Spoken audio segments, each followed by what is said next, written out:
but I could show my prowess, be a lion, not a mouse, if I only had the nerve.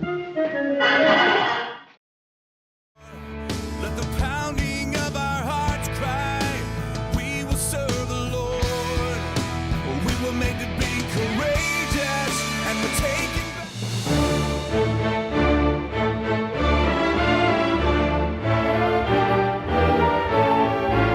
Hello viewers, and welcome to my rebuttal of the 2018 Be Courageous Regional Convention of Jehovah's Witnesses. Every year I try to go through the dozens of videos that are shown to Jehovah's Witnesses at these events.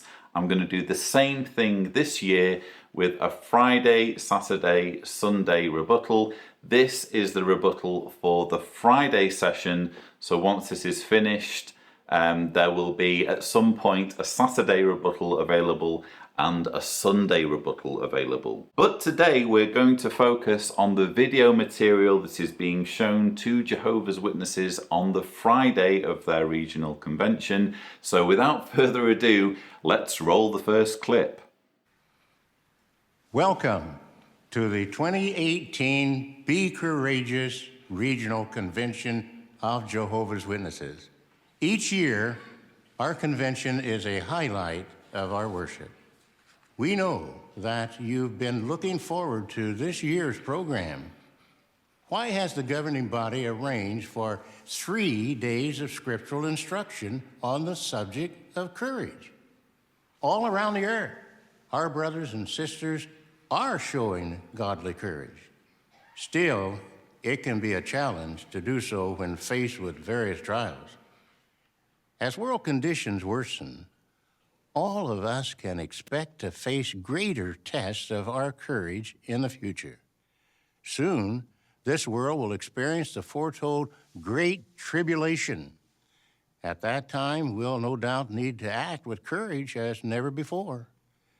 Yes, if there's one thing that's going to come across loud and clear in this Be Courageous convention, it's the Doomsday aspect of Jehovah's Witness teachings. And if you've never been a witness, you're wondering what this Great Tribulation is, well, that's the foretold prelude to Armageddon. It's a series of events that basically involve Satan's system of things turning on Jehovah's one true religion, or Jehovah's Witnesses, and increasingly in Watchtower material, particularly the video material, we're seeing an increasing emphasis on this doomsday aspect, so that Jehovah's Witnesses are ramping up this kind of siege mentality. We saw a glimpse of it in the 2016 Remain Loyal to Jehovah convention, which I dubbed the worst convention ever,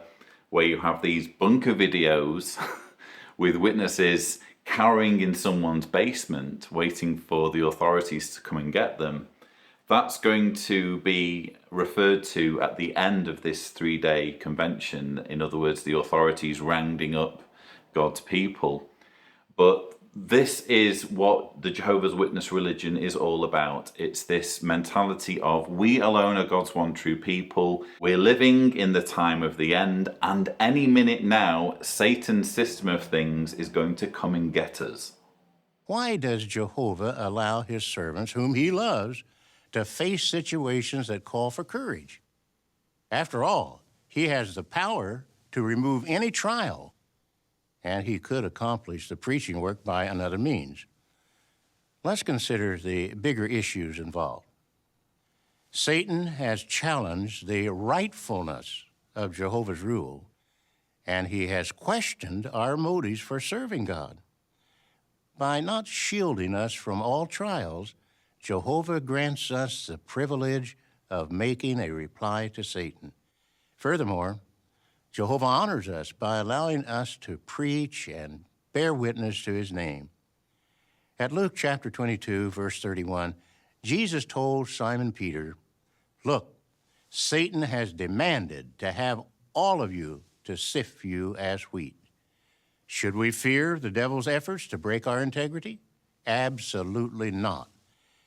We agree with Psalm 46:1, which says, God is our refuge and strength. As loyal servants of Jehovah, we're under the protective care of the Almighty Himself. During the next 3 days, you'll see how Jehovah has been a refuge for His people in both ancient and modern times, and you'll learn how Jehovah helps us to show courage. Please pay careful attention to the entire program. May Jehovah bless and reward you for the love you show for His name. So again, you have this siege mentality on display, and a reminder that witnesses need to be courageous, and that when they are tested by God, this isn't a failing on God's part, it's purely an opportunity for them to show how loyal they are to Jehovah.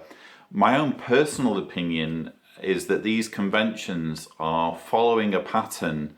We obviously have had the Remain Loyal to Jehovah convention. We had the Don't Give Up convention last year in 2017. Now it's the Be Courageous convention in 2018. My own opinion is that Watchtower, or the leaders of Watchtower, in other words, the governing body, but also perhaps the governing body helpers, I think they're mindful of the fact that people are increasingly waking up, and of the reasons why people are waking up.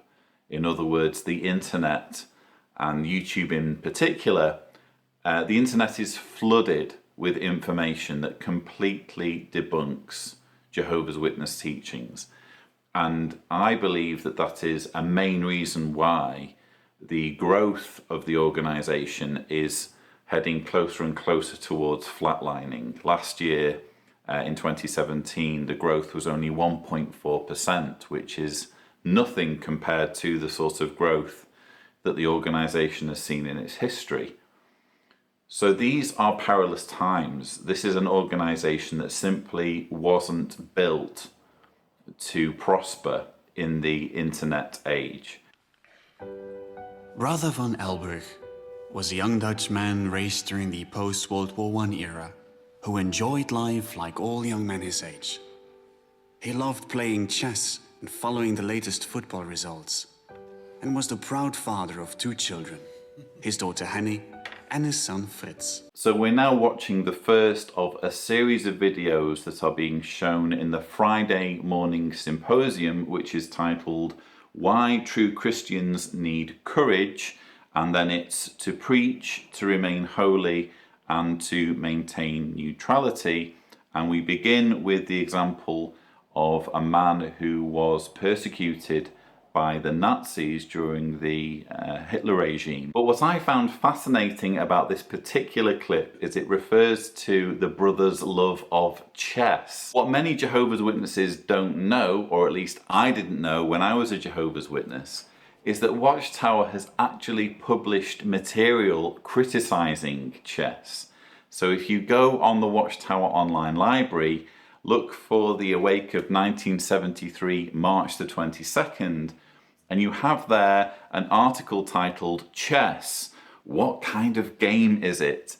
And it tries to imply that it's wrong to play chess due to the connotations of war. And I'll read you one quote. Probably most modern chess players do not think of themselves as maneuvering an army in battle. Yet are not the game's connections with war obvious? The word for pawn is derived from a medieval Latin word meaning foot soldier. A knight was a mounted man-at-arms of the European feudal period. Bishops took an active part in supporting their side's military efforts, and rooks or castles, places of protection, were important in medieval warfare. So that, again, the whole thrust of the argument is to argue against chess and to dissuade Jehovah's Witnesses from playing and enjoying chess.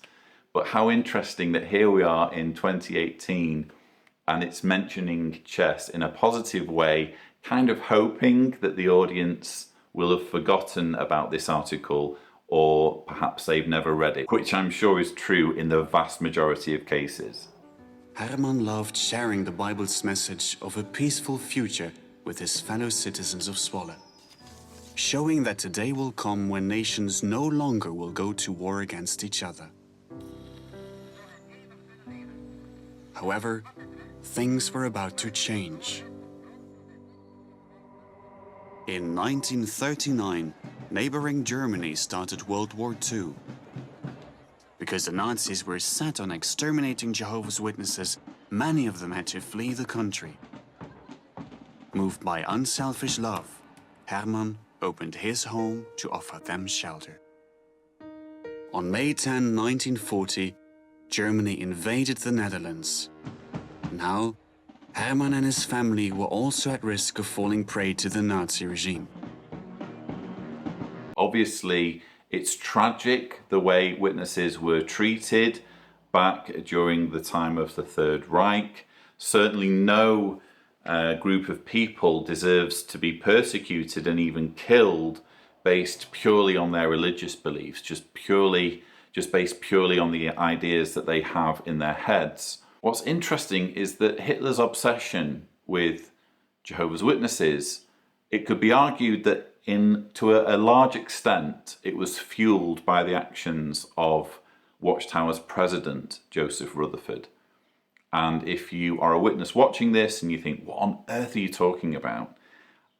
Look up the history, do some research on Joseph Rutherford and Hitler, because you will find that before the war in the 1930s, Rutherford was making overtures towards the Nazi regime to try and ingratiate his movement with the Nazis. It sounds shocking, but it's true. And in fact, if I go to my bookshelf, this is a very damning publication if you can hunt it down. The 1934 Yearbook of Jehovah's Witnesses has in it Rutherford's Declaration of Facts. The Declaration of Facts is basically Rutherford's tirade against the Nazis after his efforts at ingratiating himself and the movement with the Nazis have failed. And it has some astonishing material. I've actually done a video on this. It has some astonishing material about the Jews in this particular book. Indicating that Rutherford was actually anti-Semitic. But my point is that the tragedy, or at least part of the tragedy of what happened to Jehovah's Witnesses in Central Europe during the Second World War at the hands of the Nazis, could potentially have been avoided if it wasn't for this botched attempt by Rutherford at ingratiating himself with Hitler, and Rutherford's subsequent campaign of putting Jehovah's Witnesses front centre in his personal vendetta with Hitler. So in other words, rather than telling witnesses to hunker down and sit it out and, don't worry, this will hopefully pass, but maintain your faith between yourselves, he urged them to distribute material criticising Hitler and criticising the Nazis in German-occupied Europe, in Germany and what have you, which was obviously only going to have one outcome. Eventually, Herman was betrayed to the police and was arrested. His arresters were determined to get information concerning the people he was helping. The police resorted to violence, beating him severely. Due to his love for his fellow Christians and his love for God, Herman kept his lips sealed. Not knowing what had happened to her husband, Lies van Elburg went to the local police station. But while she was away, the authorities raided their home. The authorities confiscated the literature Herman had hidden in his home. Unwilling to waver in their determination to protect their fellow believers, Herman and Lies van Elburg were both imprisoned. Eventually, Herman and Lies were sent to concentration camps. Herman was sent to Dachau. Lies was transferred to the Ravensbrück concentration camp. While she returned home after a while, Herman van Elburg did not. He died on February 17, 1943, at the age of 30, leaving behind his bereaved wife and 2 children. Herman was one of at least 132 Jehovah's Witnesses in the Netherlands who died at the hands of the Nazi regime for their belief in a better world under the kingdom of God. All they had to do to be freed was to renounce their faith, or, as in the case of Herman van Elburg, simply provide names of fellow believers.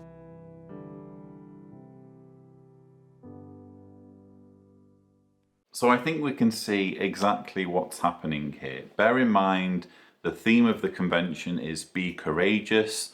We had those opening words by governing body member Samuel Hurd, where he was referencing the Great Tribulation. And here we have this poor man who was dragged off to a concentration camp during the Second World War just for being a Jehovah's Witness, and he never came back. Watchtower is wasting no time in giving Jehovah's Witnesses in the audience this siege mentality.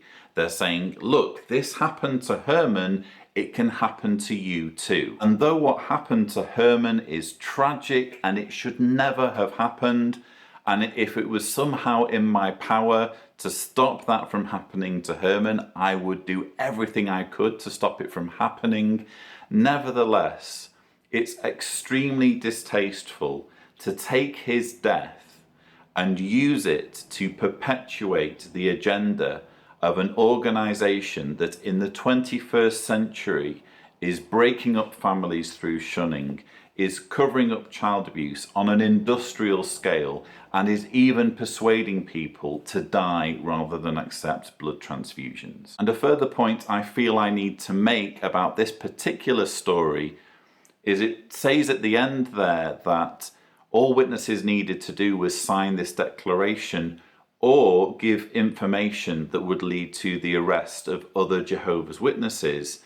And the implication is that, well, how would anyone possibly betray their fellow believers? But what's interesting is that, again, if you do the research into this dreadful period in history, you find that there were Jehovah's Witnesses who betrayed other Jehovah's Witnesses. And in fact, if you haven't checked it out already, I can highly recommend this book by Professor Jim Penton, who I've actually interviewed on this channel. He wrote the book Jehovah's Witnesses and the Third Reich, Sectarian Politics Under Persecution. This is the must-read book for understanding this rather complicated period in Watchtower history, and particularly the politics I was telling you about earlier, about Rutherford's overtures to the Nazi regime in the 1930s. And what's fascinating is if you look in the appendix of this book, it includes facsimiles and translations of those facsimiles, because they're in German, of documents that are actually from the Gestapo. So Penton has included Gestapo documents that show witnesses caving under pressure and giving information that could lead to the arrest of their fellow witnesses. Now, let's just get this straight. We have to be careful about judging people in that situation, because when you're being interrogated by the Gestapo and there's a very real chance that you're going to die, who knows, what you're capable of when it comes to betraying fellow believers. So I'm not judging people who were in that situation, but the point that Penton makes, and the point that I would also make, is that Watchtower is being disingenuous by cherry-picking stories such as Herman's of people who didn't cave in and ignoring all the stories of those who did cave in. If you're going to be honest, you'll accept that there were people who caved in and you'll even talk about them. But this is obviously propaganda. Watchtower has an agenda, it has a message it wants to push, so it's only giving Jehovah's Witnesses one side of the story. Now though, it's time to move on to the one and only symposium of Friday morning, which has the title, Why True Christians Need Courage. And the first item on the 3-part symposium is why true Christians need courage to preach. When I was young, I had an internal struggle. I was studying, but I was just doing it for my mom. Just like any typical kid, I didn't want to stand out or be different. I walked 10 minutes to school, 10 minutes to the Kingdom Hall, lived right in my territory. So it was like in a little bubble. So it's common to just bump into your classmates or people you know. I didn't know what their reaction would be. Sometimes you imagine people laughing at you. I was afraid of endangering the friendship. Because I was raised in a religiously divided household, I always knew I had a choice. But at the same time, I would feel bad if I didn't defend my faith and my conscience would bother me. So it was always a struggle. Like, I knew what the right thing to do was, but I didn't have the courage to do the right thing. I still clearly remember when I was 12, just one day out of the blue, I picked up a magazine on my own and read it from cover to cover for the first time. And that left a deep impression. It just touched my heart that day. And then I thought, oh, there must be other books that I'm missing out. So I just started reading other publications. The brothers and sisters' experiences really touched my heart. I was always amazed the courage they had, and I always wanted to imitate that. My mom's Bible teacher started studying with me and helped me to meditate more on what I had learned. She introduced the Insight book to me, and that tool really helped me to dig deeper as I was doing personal study. After doing it little by little, I realized that studying is enjoyable, especially when you study just for yourself, to deepen your faith in Jehovah, and gave me the courage that I needed. If you've never been a witness, what's going through your mind is, gosh, these people aren't even allowed to be children. I'm sorry, but when you go to school, you go to school to learn. You don't go to school to teach. You don't go to school to recruit your classmates into the cult that you just happen to have been born into. And yet that's the situation that Jehovah's Witness children are routinely put through. They are told, this is your territory, your school, your class. That is your unique territory, and you have the responsibility of preaching there because no one else can. What an awful thing to put on the shoulders of a child who, again, is there to learn, is there to absorb knowledge. And to add insult to injury, Watchtower has the gall to make hundreds of thousands of Jehovah's Witness children at their conventions watch this video, which is telling Jehovah's Witness children, if you don't preach in the classroom, guess what? You're a coward. One time the class was given the assignment to pick a topic for a persuasive speech. So I decided to use that opportunity to give a witness and chose the topic evolution versus creation. The more I defended my faith, the more I realized there was nothing to be afraid of. After all, none of my classmates or teachers ever had a bad reaction like I imagined they would. I was able to regular auxiliary throughout high school. That definitely served as a protection and kept me busy. And right after high school, I was able to start regular pioneering. One blessing is being able to have a good conscience, knowing I didn't try to hide who I am just to fit in. It wasn't easy at first, but gradually I realized that having a relationship with Jehovah is something to be proud of. I think what we've just seen says more about how tolerant and open-minded and accommodating, arguably overly accommodating, so-called worldly people are in a situation where a cult follower or a child who has been indoctrinated into a cult stands up and says, I want to preach in front of you all. Kitty says herself that she was surprised at how easy it was to just stand up and give this talk about how evolution is a satanic conspiracy, is this huge lie that everyone's fallen for. She's surprised at how easy it is, and really she should be surprised. Because Jehovah's Witnesses are taught that this is Satan's system of things, and if you speak out boldly about your beliefs, you're going to be persecuted. And yet here she was in a school doing something she really shouldn't have been doing, and basically being indulged by her teacher and classmates in uttering stuff that would have shown how ignorant she was about science and the scientific evidence that supports evolution. She's being indulged here, and oh, actually, I'm not being persecuted. But as I've argued repeatedly, Watchtower has this double standard thing going on, where if something good happens, it's the truth, and if something bad happens, it's the truth. So if her classmates and her teacher had turned on her, you can see how Watchtower would have spun it to say, oh, well, just look at how Jehovah's people are being persecuted, even in the classroom in this day and age. That's the extent to which Satan has control over this system of things. Because she is allowed to defend her beliefs in class, and it's apparently a huge success. Oh, well, there you go. This proves that Jehovah is real, and he gives Jehovah's Witness children the courage to defend their beliefs if they'll only put forth the effort. When I was 17 years old, I was very shy and had low self-esteem. Almost all my classmates had girlfriends, and it looked like they were having fun. This made me feel really lonely. I had been baptized for 4 years. At school, my classmates respected me because of my conduct. But something was about to happen that could have changed my life forever. There were a lot of girls at my school. One girl in particular was really pretty. Although we were not in the same class, we would often see each other in the hall, in the school cafeteria, or during gym class. I noticed that she would look at me. One day, 2 girls handed me a letter from her. The letter said, "I think we would get along. I'm attracted to you.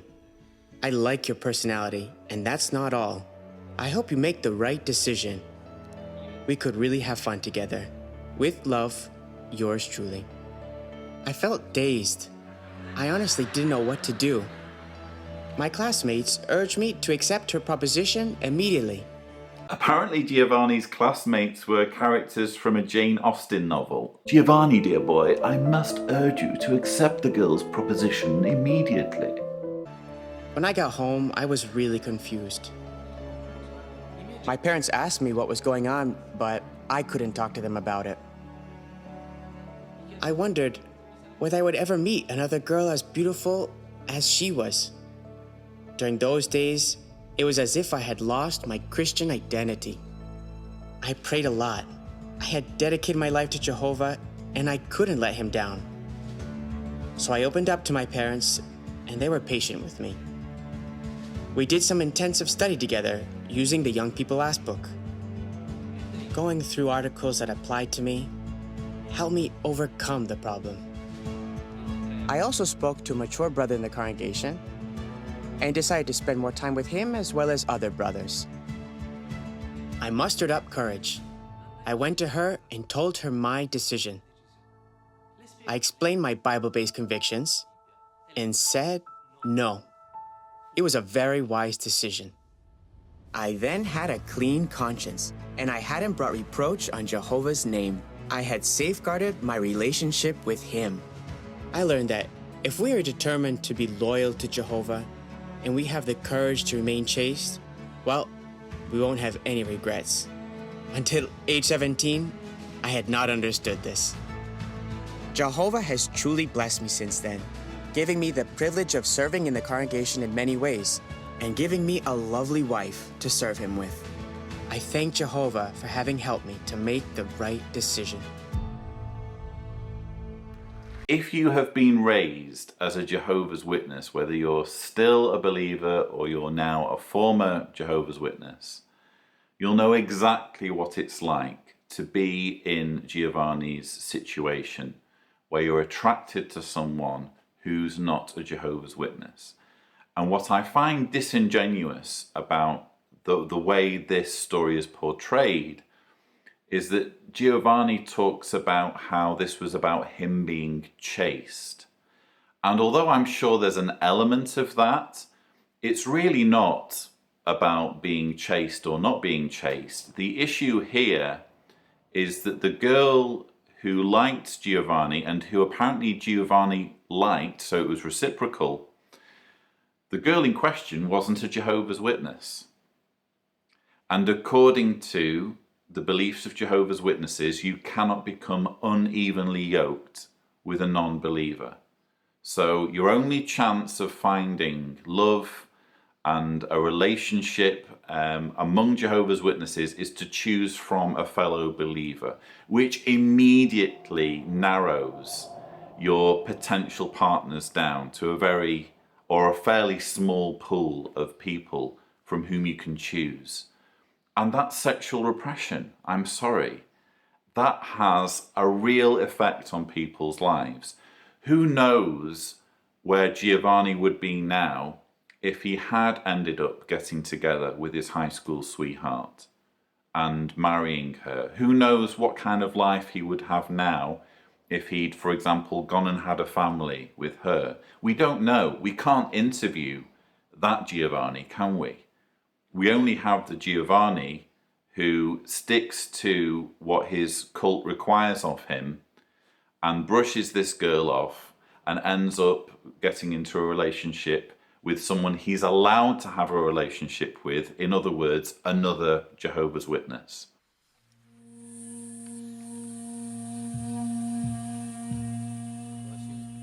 I became one of Jehovah's Witnesses in 1975 in Zaire. Zaire was under dictatorship at that time. There was only one political party, and everyone was supposed to join it. Therefore, a position at work also required a position in the political party. I refused to have anything to do with these political activities. So we're now in the third and final part of the Friday morning symposium. This part is titled Why True Christians Need Courage to Maintain Neutrality. And we're given this example of Ayenge, who describes his experience in Zaire. Now, Zaire is one of a number of African nations that throughout the 60s and 70s basically persecuted Jehovah's Witnesses. They had authoritarian dictatorships that insisted on everybody acknowledging the ruling party. And this is what Ayenge describes here. In this case, the country was under a single party rule, and he was required to acknowledge the rulership of that party. But what Watchtower did back then is it said, well, if you're going to have Christian neutrality, we want you to refuse any professions of loyalty to the ruling party. But when you research this, if you're watching this as a Jehovah's Witness and you don't know anything about this, research the Mexico-Malawi scandal. Because what this was a double standard. Watchtower allowed Jehovah's Witnesses in Mexico to bribe officials to get what was known as a cartier, which identified them as having gone through the military training and identified them as part of the country's military reserves. It allowed witnesses to bribe officials to get a document saying that they'd gone through this training, and this document was needed for them to do things like get a job or travel or what have you. But in Malawi, they had a completely different standard, and also here in Zaire, and they said, no, we don't want you to get any kind of paperwork that identifies you as supporting the party, even though it's the ruling party in a single party state. And in Malawi, this had tragic consequences. It wasn't as bad in countries like Zaire and a number of other African states, but in Malawi it was brutal, and you had witnesses who were beaten, who were raped, who were murdered by the mobs that were allowed to run amok under that regime. And although unquestionably that could have been prevented by better governance in that country, and the regimes that were in place in that time have everything to answer for, it still must be acknowledged that the witnesses were put in an impossible position to begin with, and certainly a hypocritical position given the latitude that was awarded to witnesses in Mexico. So if you're watching this as a Jehovah's Witness or someone who's just starting to question their witness beliefs, please research the Mexico-Malawi scandal and you will be shocked at the double standards that Jehovah's organization is capable of. One day they asked me to be present for the flag salute. I had to go and explain to all the workers that had assembled why I didn't want to be there. So as I set off, understandably, I prayed a lot. Until then, I would just stay out of sight. But on that day, everyone was very angry, so I had to be present. On Saturday, a man from the party came. He came to the office and started to yell, "Who doesn't want to participate in political activities?" He carried on talking and called everyone to come outside. So everyone went outside. I stayed alone in the office. On the way home, I thought maybe they were going to arrest me, but they did not. We went home, myself included. Afterwards, besides having to face peer pressure nearly every day, I was demoted. One year, the children didn't attend school because we didn't have enough money. Even for our day-to-day needs, it became difficult. As sad as this guy's story is, it would have been far worse if he'd have been in Malawi, trust me. Not being able to find work, being demoted, not earning enough money is one thing. But when you're on the run from people who are trying to rape you, I think that's a worse situation, and that's a situation that witnesses were forced to face in Malawi due to the position that their religion required them to take when it came to Christian neutrality. But as sad as this guy's story is, there are many stories from many other religions. Look at what's been happening in Rohingya as just one of many examples, or what's been happening to Christians who found themselves in pockets of Iraq that were taken over by the Islamic State. There's any number of examples that you can point to where backward, barbaric regimes have singled out religious minorities and persecuted them. And Watchtower keeps presenting these examples, the implication being, well, we must be God's organization because look at how they're persecuting us. And they ignore all the examples of the many other religious minorities who have had to face the same thing, or in some cases even worse. Jehovah has blessed me because I'm still in the truth. All that time, He has blessed me. To be neutral is the best way to show that we support Jehovah's kingdom, apart from the preaching work, obviously. Even when the government goes against our activity, we shouldn't take this as something bad or negative. It can serve a purpose. It can render a witness. It is a witness in support of God's kingdom, the name of Jehovah, and His authority. Understanding it in that way, we will rely on Jehovah. Jehovah never allows something without reason.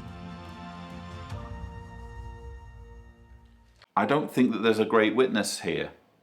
I really don't. I think what we're seeing is the inevitable collision between hard-nosed regimes that are intolerant and a hard-nosed cult that imposes needless rules on its members. When those two collide, there are going to be casualties. Now, though, it's time to move on to the Friday morning dramatic Bible reading, which has the theme, Be courageous and strong and go to work, and it's presented by governing body member David Splain.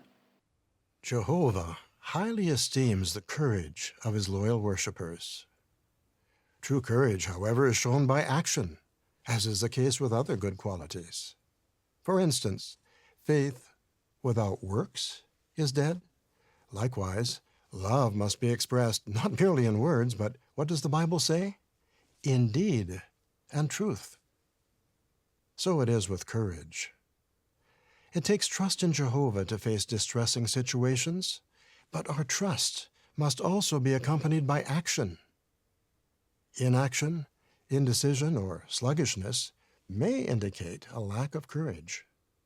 When David Splain talks here about inaction, indecision, or sluggishness, obviously he's speaking as a governing body member. I can't help but think about those words in the context of the governing body's failure to protect children and their failure to address the organization's horrendous child abuse policy. And outsiders, people outside the organization, the media, etc., are only just starting to catch on to how bad it is. And that's why we're only just seeing some awful stories come to light through the newspapers and through the TV programs.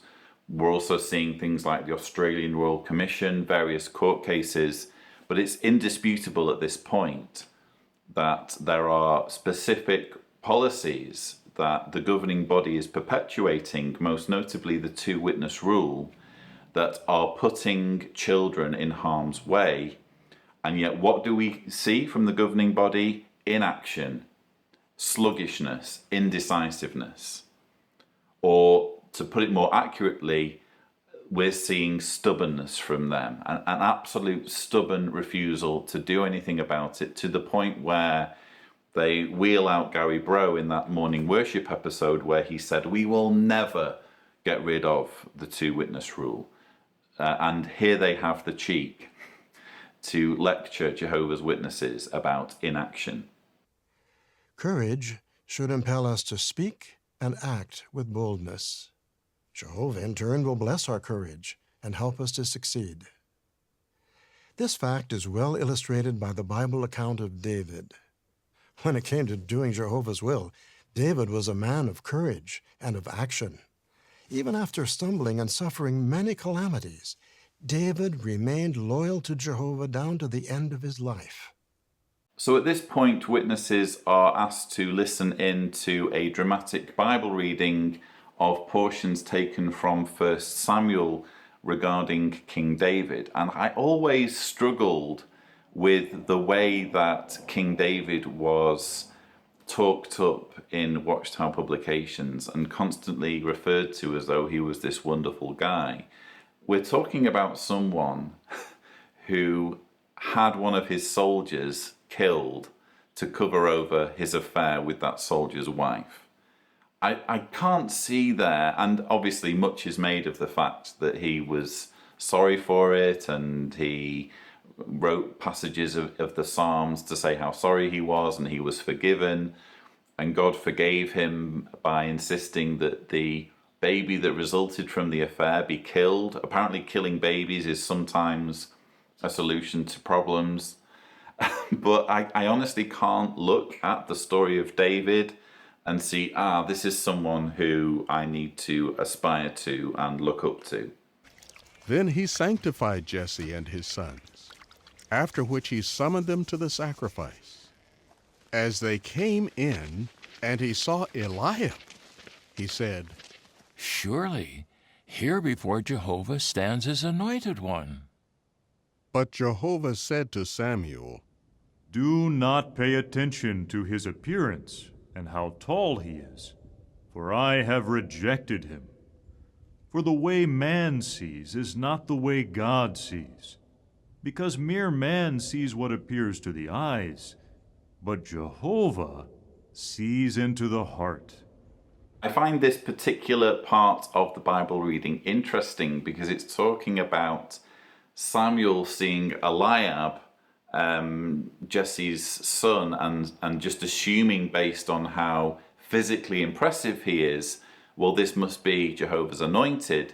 And Jehovah says to Samuel, well, it doesn't work that way. It doesn't matter what the person looks like. It's what's inside that matters. And I just can't help but notice the irony here, because if you're going to pick a religion on earth today that's obsessed with how people look and obsessed with how people are groomed and whether men have beards or not, and what people wear, and introducing rules governing what people wear, and penalties if people wear certain types of clothes. I mean, I'm sure, don't get me wrong, I'm sure there are lots of religions that are obsessive in this area, but certainly you would need to include Jehovah's Witnesses as a religion that is obsessed with how people look, so that you can't attend a meeting or an assembly wearing, say, a t-shirt or sporting a beard without people immediately making assumptions about what sort of person you are. So I just wish, this is one of those verses in the Bible, there aren't that many of them, but this is one of those verses in the Bible where I hear it and I think, if only Jehovah's Witnesses applied what it actually says here. Now the spirit of Jehovah had departed from Saul, and a bad spirit from Jehovah terrorized him. The servants of Saul said to him, "You see that a bad spirit from God is terrorizing you. Let our Lord please command your servants before you to look for a man who is skilled at playing the harp.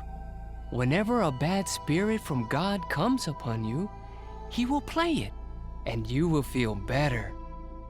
Whenever a bad spirit from God came upon Saul, David took the harp and played it. And Saul found relief and felt better, and the bad spirit would depart from him. This is one of those verses where you hear it and you think, oh yeah, I'd forgotten about that. One odd scripture. So I understand, I can get my head around the concept of Saul as God's appointed king and God giving him his spirit and then withdrawing his spirit. I can understand that, and then giving his spirit to David. That makes sense, sort of. What I can't relate to is God withdrawing his spirit from Saul and then giving him a bad spirit to basically piss him off 24/7 and just make him miserable. That doesn't sound like a thing that a loving God would do. It sounds like the sort of thing you would expect someone to do if they're extremely nasty and vindictive. But I'm not drawn to God when I hear this sort of verse. What about us today? We may be feeling anxiety over family difficulties, health problems, financial troubles, persecution, or our own sinful inclinations. But these problems needn't scare us into spiritual paralysis. When we face such challenges, we should seek Jehovah's help through prayer, His Word, and the congregation. Often we'll find practical things we can do to minimize our problems. Even when problems don't go away, we should stay busy, working hard to do Jehovah's will as best we can, even in the face of calamity. That is true courage. So what David Splain is saying here to millions of Jehovah's Witnesses is, well, don't worry if there are problems, whether these are financial or whether these are persecution, whatever problems that you come up against, I'm sure that you'll be able to figure something out, whether it's by praying or by doing study or by speaking to the elders. Things will more or less sort themselves out. And if they don't sort themselves out, don't worry, I've got a fallback solution, which is to be busy. You all ought to be busy, because at least then you'll be distracted from your problems. Honestly, we used to swallow this sort of thing. This used to work on us, and we didn't see it for what it was, which is that if you are busy in any cult, you will be less likely to notice that actually you're being exploited and lied to. When Saul offered David his own heavy battle gear, David gave it a try. But he soon realized that a copper helmet, a coat of mail, and a sword strapped over his garment would only get in his way. So, what did he do? In effect, he simplified. He got rid of the burden. What about us? Over the years, we might have cluttered our lives with non-essential possessions or unnecessary activities. These things can smother our spirituality. If that's true of you, why not go to work? Take inventory of your possessions and habits and eliminate what's cumbersome. By simplifying our life, we can make it easier to keep our eye focused on serving Jehovah. Like all of us, David wasn't perfect, but his courageous and decisive actions made him Jehovah's dear friend. Thus, at the end of his faithful course, David could with total freeness of speech tell his son, "Be courageous and strong, and go to work."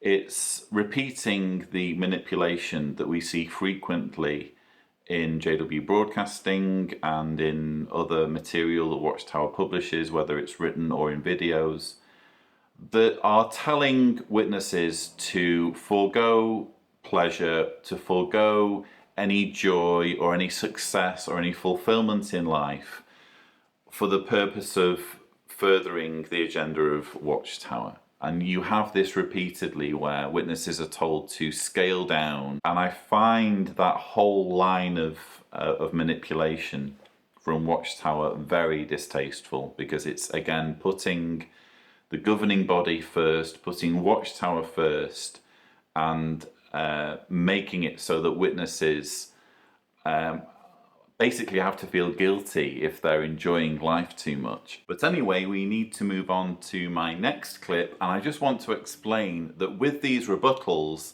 I'm mostly showing you the actual videos that witnesses attending the convention are being shown, but I am going to make one or two exceptions when it comes to the talks themselves, because I have full recordings of all of the talks that are being given. For the most part, I'm just skipping past them to get to the really juicy videos that are being shown in between.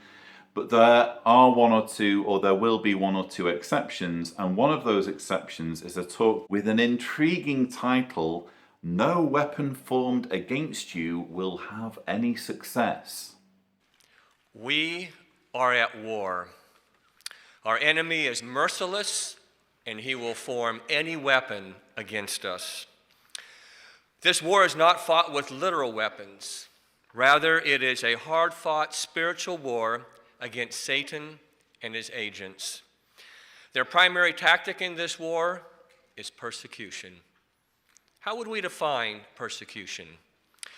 It is a program or campaign to exterminate, to drive away, or subjugate people based on religion or beliefs. So we may be hated by members of our own family, our neighbors, schoolmates, workmates, government officials, the religious clergy, yes, all people.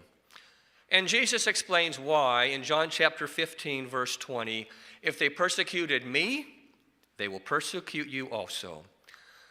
Living in these last days of this system of things, we can anticipate that persecution will intensify.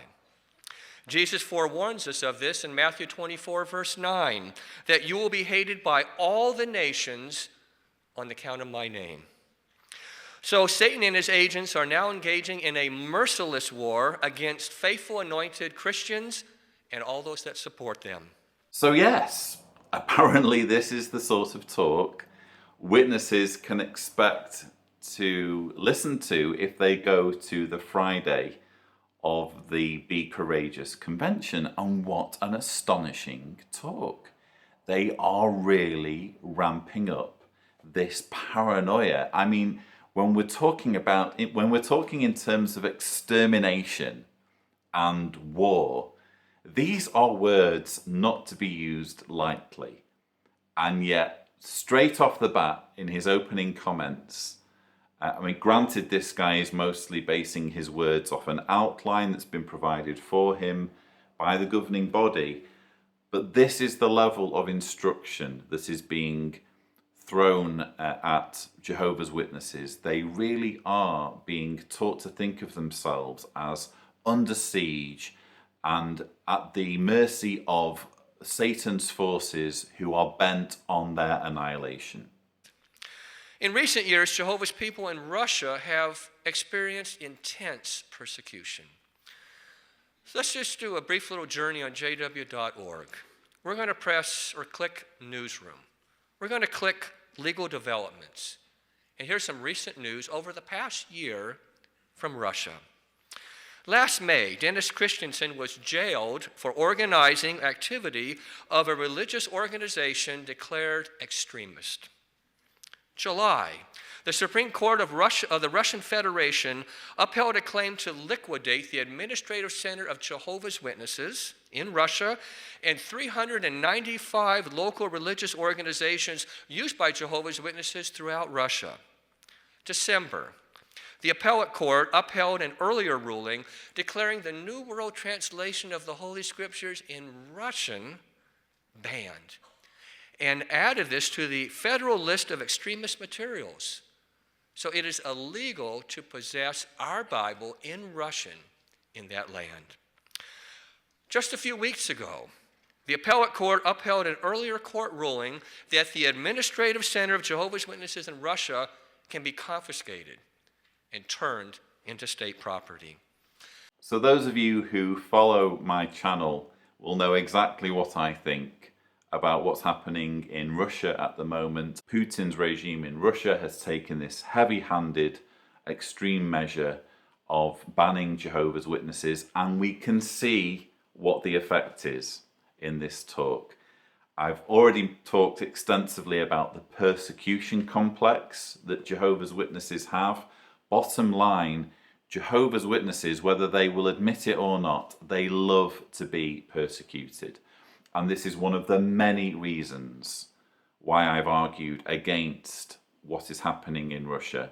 Because apart from anything else, apart from the human rights aspect, apart from the fact that it's just nice to be able to offer some solidarity and common ground and dispel the myth of angry apostates who are bent on the destruction and annihilation of Jehovah's people, apart from anything else, this is what the governing body wants. They want to be able to jump up and down and say, look, we're being persecuted in Russia. Doesn't this just prove that we're God's one and only chosen people? Doesn't this just prove that Satan's out to get us? So we all need to huddle together and be this persecuted, oppressed people. And what's even more fascinating is that in addition to having this as part of the talk itself, the next video that we're going to watch also references what's happening in Russia.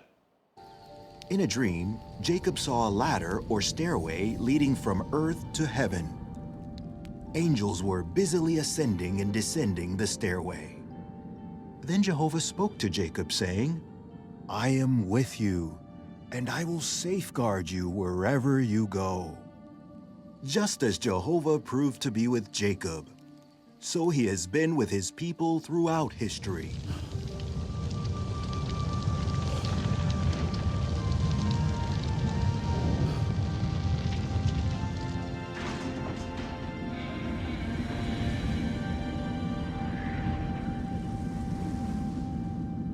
From ancient times to our day, this world has tried to disturb the peace that God's people enjoy.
Jehovah cares for his people.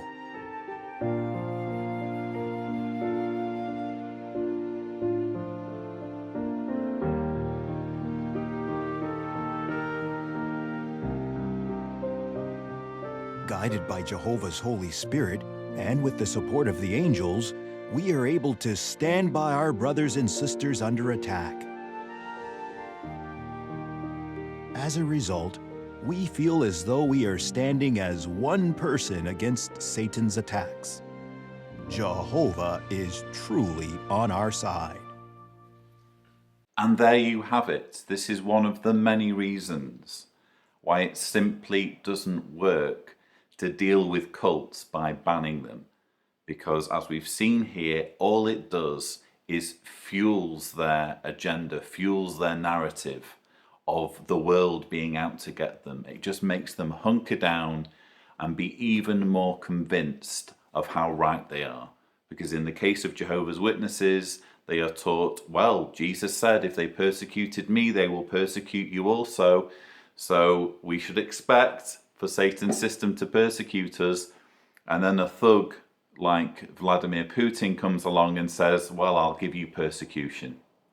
And just look how they use it. They jump on it. They literally jump on it for propaganda purposes. It's literally the next convention along from the ban being official. And here we have front center traumatic, disturbing, distressing imagery of police inside kingdom halls and brothers being arrested or mistreated. It's really disturbing the way Watchtower is obviously capitalizing on this, but it's also disturbing that governments like Russia can't understand that this is how cults work.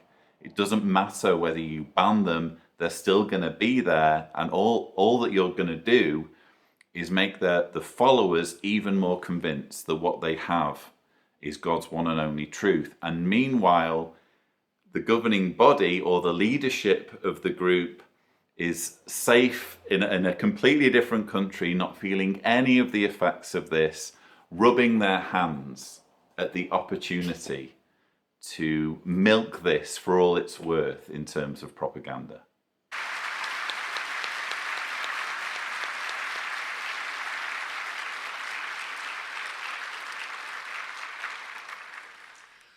Like Jacob, those 3 Hebrew captives, the Apostle Peter, our fellow Christians in Russia, our strong faith and love for Jehovah equips us to conquer Satan, no matter what type of weapon he throws our way.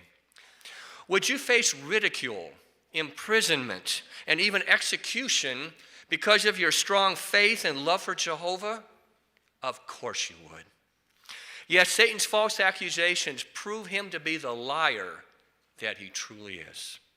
This talk is just astonishing. The speaker is at this point reveling in the fact that Jehovah's Witnesses are so wedded to their ideology, they are so loyal to Watchtower, that they would not only happily be incarcerated for their beliefs, they would also be willing to die for their beliefs.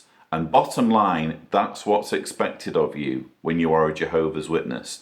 Whether it's dying for your beliefs at the hands of a despotic regime, or dying for your beliefs due to being persuaded that having a blood transfusion would be tantamount to rape, Watchtower seems to really get off on the amount of control they have over Jehovah's Witnesses.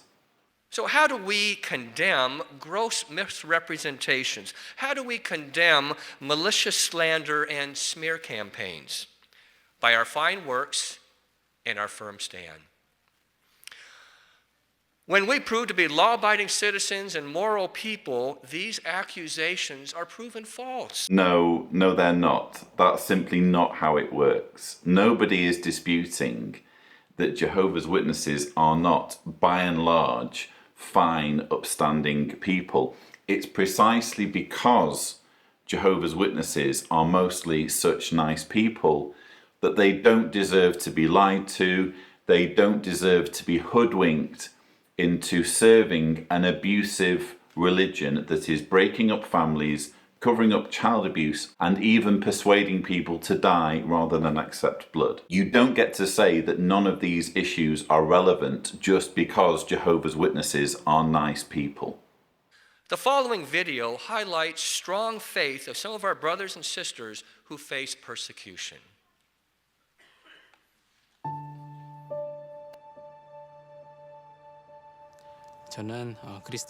I was imprisoned for a year and 3 months for upholding Christian neutrality. I was in a cell with all types of hardened criminals. I was sitting at home. My whole family had been arrested. They burnt down the villages. We had to go live in the bush. That was difficult because we had a baby. And the police came in with guns and pointed them at us and handcuffed us, searched all our house, took everything away and took us to the detention center. And that was the beginning of our imprisonment. I was taken to prison all alone, scared, but I trusted in Jehovah that only He could protect me. During that entire time, what helped me was the thought that Jehovah God would strengthen me, that He was by my side. Every day, I would review all those scriptures in my mind and go over them. That was the first thing I did in the day. So, never in any time, although I didn't have a Bible, did I feel any spiritual loss or weakness. During the difficult moments with the baby, we always prayed to Jehovah. I saw Jehovah as my father, as a real person. It was like I was hearing Jehovah's voice saying to me, "My daughter, don't worry, I am with you." So I never shrank back. I remained firm. More testimonies of people who have been persecuted by their respective governments or regimes in the countries in which they live, and who are actually saying, look, they persecuted us, they came for us, they oppressed us, they burnt down our homes, they put us in jail cells, they did all these awful things, but we still kept faithful. And bearing that in mind, you have to ask, what good can possibly come from persecuting Jehovah's Witnesses? What will be achieved by doing that? In the example of Russia, I've heard some people argue, oh yes, well if you ban the organization, people are just going to forget basically that they're Jehovah's Witnesses. They're just going to, I'm now awake. I can be free from this religion now that it's banned. Well, watch those testimonies again. It just simply doesn't work that way. What you do when you persecute a religious minority, particularly one like Jehovah's Witnesses, is you feed into their narrative, you basically validate their theology, because their theology says that the Satan system will oppress them and will come after them. There isn't really a plus side. You can argue about property being seized and this having an impact on the organization financially. I would argue that the propaganda value of witnesses being oppressed and persecuted outweighs any financial hit that the organization takes because a few buildings have been impounded. Watch how it needs these stories and needs these narratives for its theology to make sense. If I had valued myself, my freedom, my health, or material gain more than my relationship with Jehovah, I might not have chosen to serve Him. But because I loved Jehovah more than all these things, I was able to choose Jehovah, even if that meant that I had to serve time in prison. Now I can freely serve God, attend religious meetings, and go into ministry with my family. I felt that Jehovah's hand was with me. That fear disappeared. The one who gave me so much strength was Jehovah. If you love Jehovah, love has no fear. Love banishes fear. And I can only say that my life, in spite of everything, has been pleasant. And I've been so happy. In fact, there's been so many occasions when it's been positive joy. You see? So I feel that is because I've always kept Jehovah right in front of my mind. And I'm confident that brothers and sisters that do the same will find Jehovah will bless them as he's blessed me. The fact that Jehovah will never forget the loyalty we show him and the hope of paradise that he has given us helps me to feel his love, overcome my fear, and become determined to serve him loyally forever.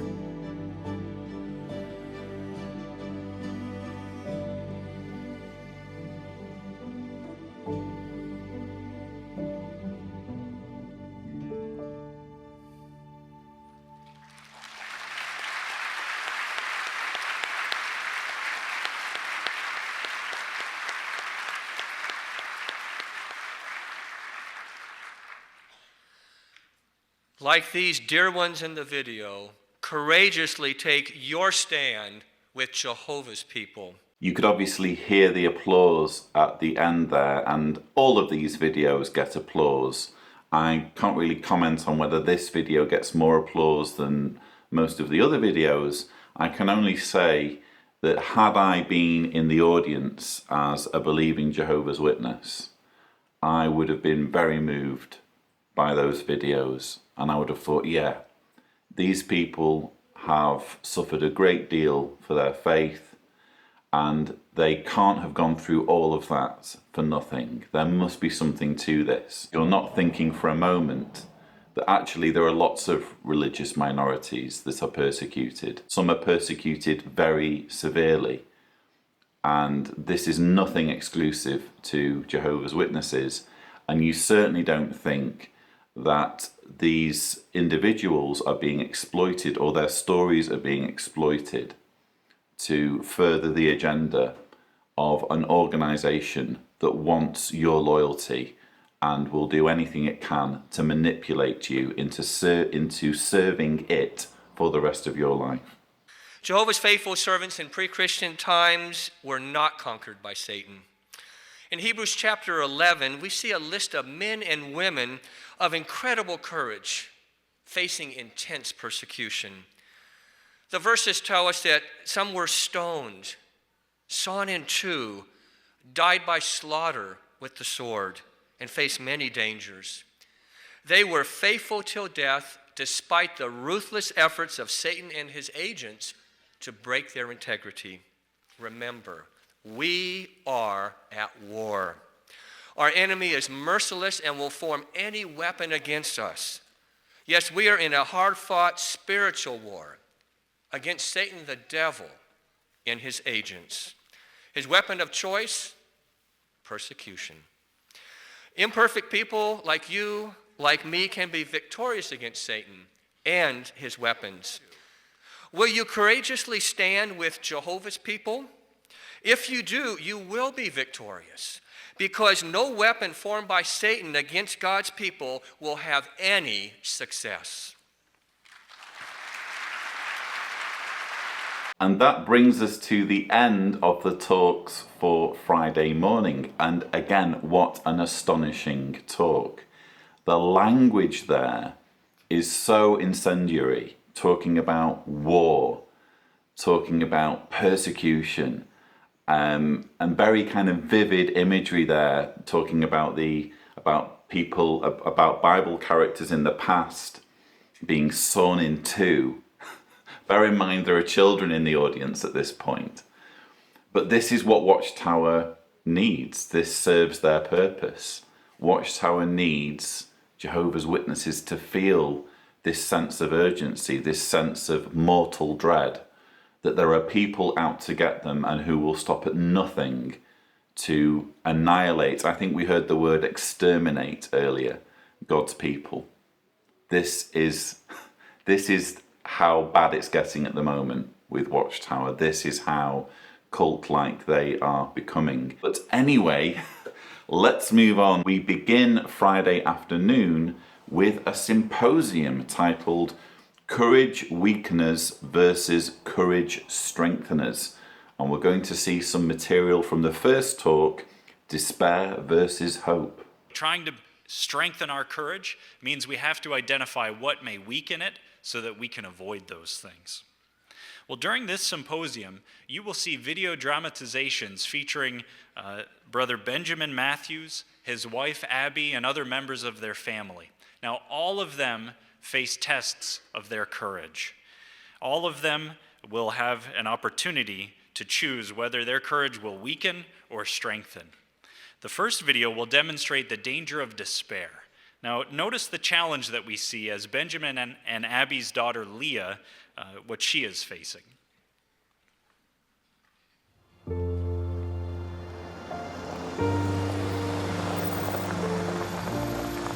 made it. Come on, y'all. It'll be good. You'll see. Go out and meet her. Thank you, Tasia.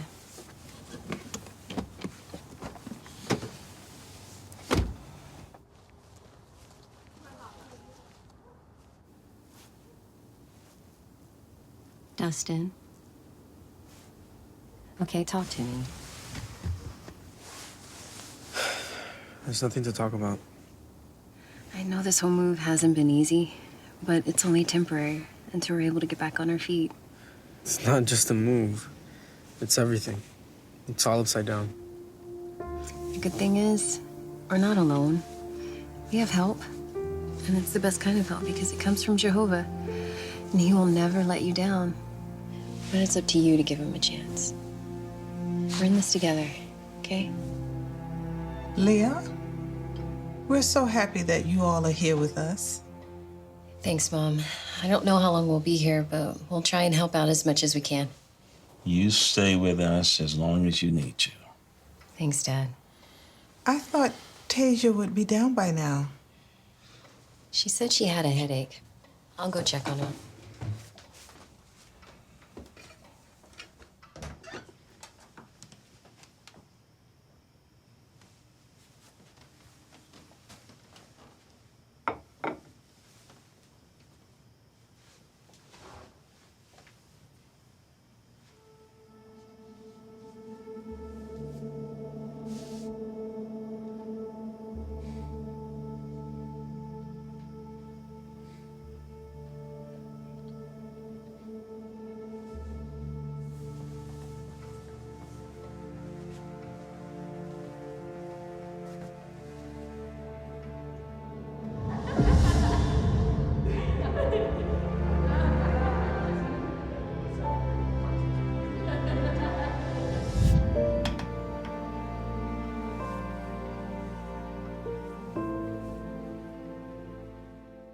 So as you'll have heard, we're now watching a series of videos featuring an older couple called Benjamin and Abby, who are welcoming back their daughter Leah, who has apparently had some kind of family crisis. Nowhere is it stated exactly what has happened, but they do mention in the next video that Leah's husband has left Jehovah.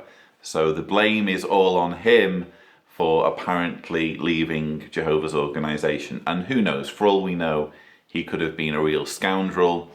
But usually in Watchtower propaganda videos, when they're depicting people who fall away from the organization, they do this exact thing of demonizing them and stigmatizing them and making them out to be awful people. It's inconceivable in the minds of Watchtower that you can leave the organization and be a good person. But anyway, we're now in this sequence of videos, and what's interesting for me personally is noting the difference in acting abilities between the two who are portraying Benjamin and Abby and the lady who is playing Leah. The lady who is playing Leah, in my opinion, is acting very well, and she seems to be held back, in my view, by the couple who are playing Benjamin and Abby, who really don't seem to be particularly compelling actors, from at least from my perspective. Leah, Hey, Dad. is everything okay? Oh, yeah. Everything's fine. You're doing a wonderful job, you know. Am I? Ever since Scott left us, nothing has been right. Leah, it's not your fault. Scott left Jehovah. And now losing my job. I'm trying so hard to be strong for the kids, but when Dad decided, You know, Leah, the scriptures are so encouraging and helpful in situations like this. Please read for me Psalm 27, verse 14. Hope in Jehovah, be courageous and strong of heart. Yes, hope in Jehovah. I don't feel very courageous, Dad. But you can be, Leah, dear. The key is in the first sentence of that verse. Hope in Jehovah. You see, meditating on our hope enables us to build courage right now. And with courage like that, you'll be able to meet any challenge. You'll see.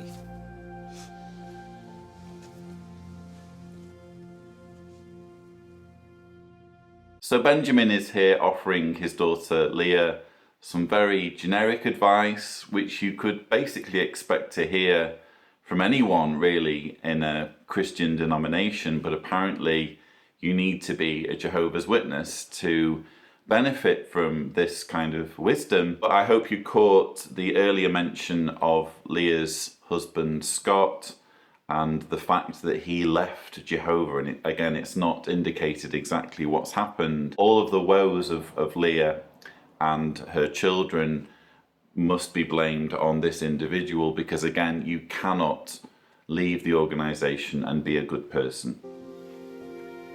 Tasia, come taste this for me, please. Smells good. Well, it tastes good. Thanks. Maybe add just a little bit more cumin. Okay. So, any plans for this weekend? Well, I'm gonna get an early start on the service and then come home and finish my book. Don't you want to go out with some friends and have some fun? Yeah, that'd be nice. What's the matter? Well, first, you need friends. Oh, this must be about my job interview. I'll be right back. Okay. Ben? Yes? I need to talk to you. Why hasn't the congregation taken more of an interest in Leah and the kids? It's been 2 months. We've invited people over to our home. But it's as you said, it's only been 2 months. No, Ben, that's not it. When I was out in service this morning, I heard that someone invited the Campbells over. They just moved here. I know I'm being biased, but I can't think of a sweeter girl than Tasia. And the fact that she's having a hard time finding friends, they've all been through so much. It just hurts. I expected more. So this video is being shown in a part of the symposium titled Complaint versus Thanksgiving.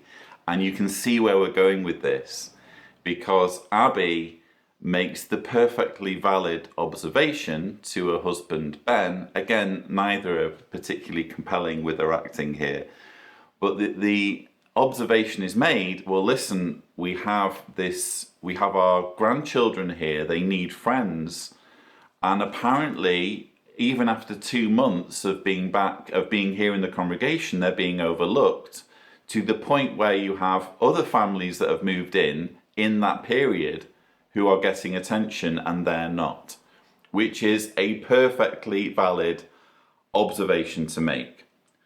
But the point of this scene, as we're going to see, is to basically snuff out that kind of talk, that kind of complaint, because there can be no injustice, there can be no discrimination in Jehovah's organization. So in this particular scenario, it must just be Abby complaining too much and not giving her brothers and sisters enough time to help out with being friends to her grandchildren.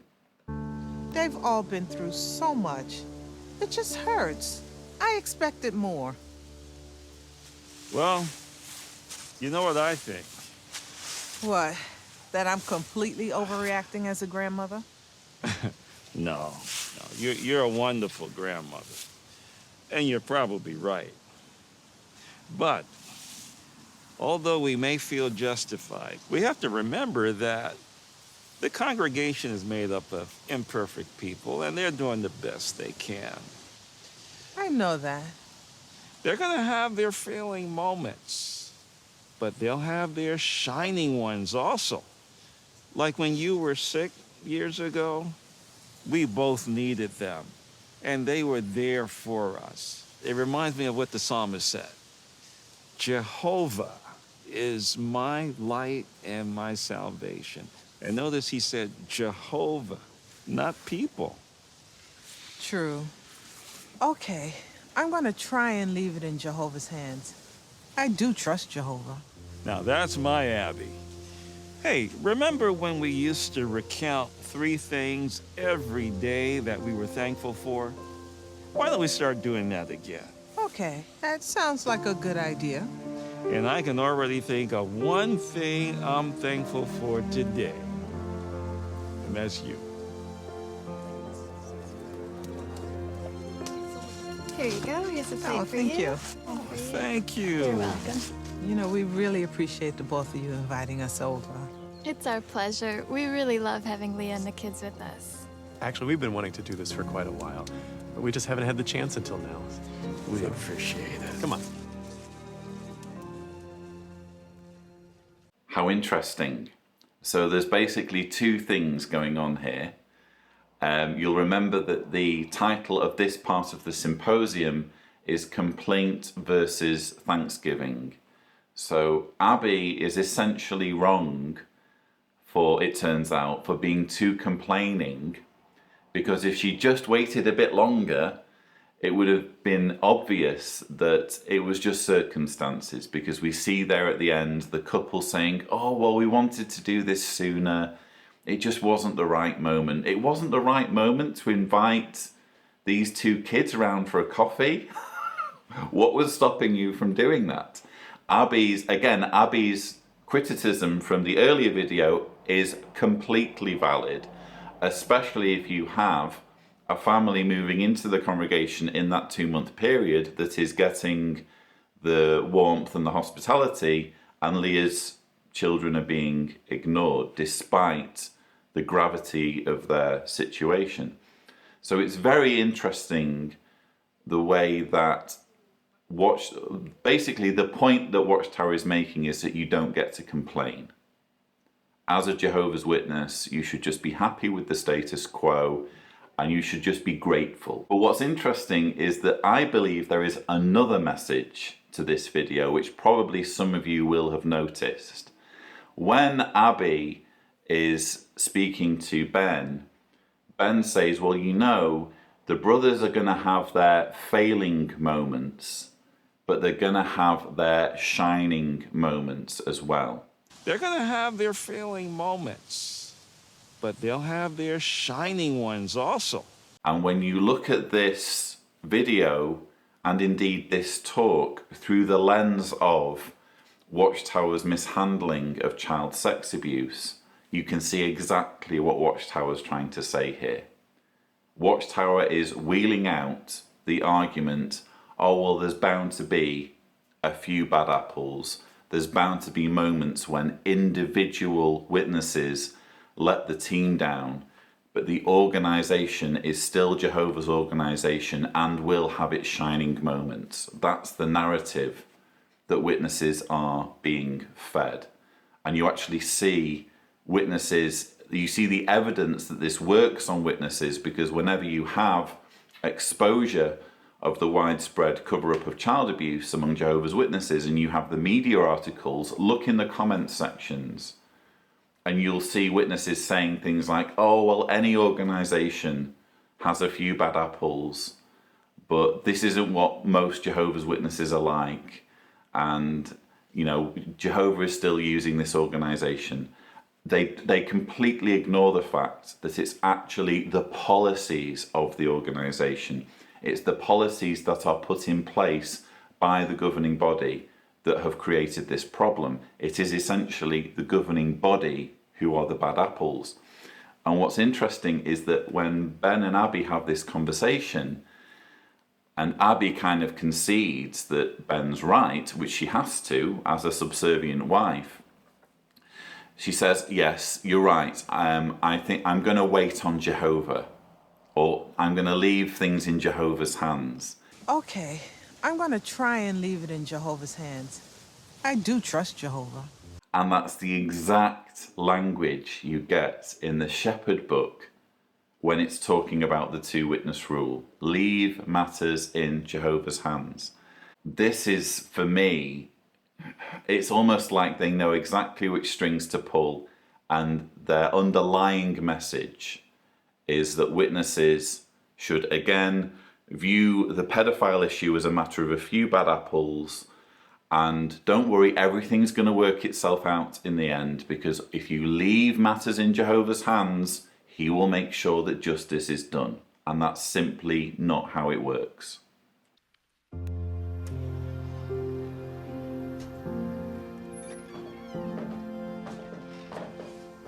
Thanks again, Grandpa, for a fun service morning.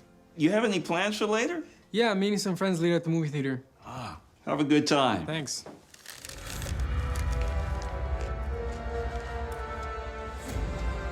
Jimmy, pass the popcorn. Trey, come here.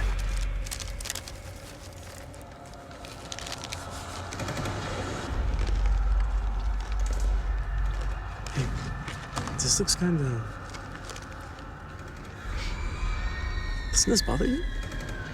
Don't let it freak you out. Look, I just think maybe we need to leave. No way, I'm not losing my money. I really think we need to leave. Hey, what's going on? Dustin's all freaked out because of this scene. It's just this seat. Yeah, dude, just chill. Hey, we're trying to watch a movie. Let's cut the chit-chat. I'm sorry.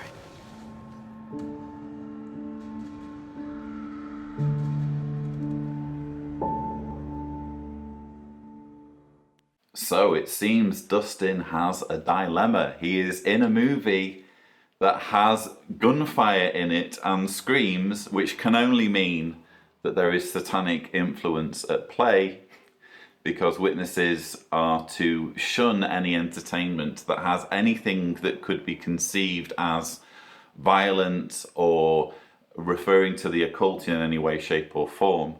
I frankly still haven't watched Ghostbusters because there was this fear that the ghosts would come through the television, and I just haven't got round to watching the films yet. But that's the impact that Watchtower's paranoia, or the Jehovah's Witness paranoia over entertainment has, where you are convinced that by watching certain films you'll be corrupted by Satan. And I'm pretty sure that I myself have been in this situation where I've been to the cinema with some witness friends, and a film's come on and there's this, do we have to go? And I'm pretty sure I have for at least one film. I'm pretty sure I've got up and left the cinema, which is what we're about to see Dustin do. Good morning, sir. My grandson and I would like to share... Look, Jehovah's Witness is right. I'm gonna save you some trouble. I'm a professor, and I've read some of your books, but the science in them is really out of date. Why do you people insist on writing about things you don't understand? It is true, sir, that over time, scientific research can become out of date. But you know, there's a book that is never out of date. The Bible. Dustin, would you please read Isaiah chapter 40, verse 22 for the gentleman? There is one who dwells above the circle of the earth, and its inhabitants are like grasshoppers. He is stretching out the heavens like a fine gauze. Wow, that ended so much better than I expected. He was so intimidating. It's normal to feel that way, Dustin. I've even had those feelings. Even the apostles have had their moments. I'd like to show you something. It's in Acts chapter 4. Would you find that and read Acts chapter 4, verse 29. Let's see what the apostles prayed for. And now, Jehovah, give attention to their threats, and grant to your slaves to keep speaking your word with all boldness. You see the point, Dustin? Jehovah helped the apostles, and he's going to help us. So we never, ever have to feel ashamed of the truth.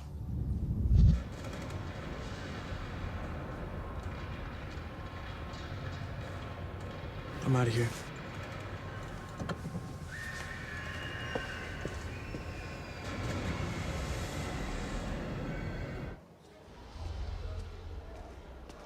Dustin.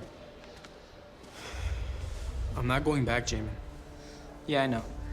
Me neither. My mom's gonna come pick me up. You want to ride?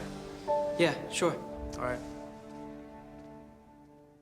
So there's a couple of things going on here, and we'll start with Dustin and his friend leaving the cinema. And again, this is something that witnesses are expected to do. If they go to see a film and it contains elements that Watchtower warns against through its publications, well, then they're expected to just get up and leave. And again, I'm pretty sure I've done that myself as a witness. That's the level of control that the organization has over witnesses.